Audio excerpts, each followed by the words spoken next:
আমার স্বামীর বয়স অল্প, তাই সে এখন বাচ্চা নিতে চায় না, কিন্তু আমার বাচ্চার অনেক শখ। আমি কি তাকে না জানিয়ে পিল অফ রেখে বাচ্চা নেওয়ার চেষ্টা করতে পারবো? বোন এনায়া ইফরা, আপনার প্রশ্নের উত্তর হলো, আপনার স্বামী তিনি আপনাকে সন্তান গ্রহণ থেকে কোনো যৌক্তিক কারণ ছাড়া নিবৃত্ত রাখতে পারেন না। শরীয়ী বা শরিয়া গ্রাহ্য কোনো ওজরের ভিত্তিতে যদি তিনি আপনাকে নিষেধ করেন, তাহলে সেটা ভিন্ন বিষয়। এর বাইরে তিনি এখন ভয় পাচ্ছেন, অথবা সন্তান কি খাবে সেই চিন্তা করছেন, অথবা মানুষ কি বলবে সেসব ভাবছেন, এসব কারণে তিনি আপনাকে যদি সন্তান নিতে নিষেধ করেন, তাহলে সেটা তার জন্য অন্যায় কাজ।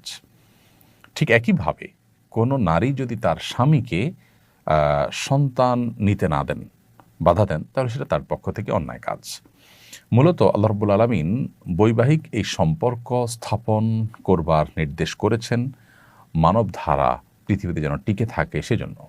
নবী সাল্লাল্লাহু আলাইহি সাল্লাম চান তার উম্মার সদস্য সংখ্যা বাড়ুক, এজন্য তিনি বিভিন্ন হাদিসে আমাদেরকে উৎসাহ দিয়েছেন যেন এমন পরিবারের মেয়েদেরকে বিয়ে করা হয় যে পরিবারের মেয়েদের মধ্যে সন্তান জন্মদানের প্রবণতা এটা বেশি।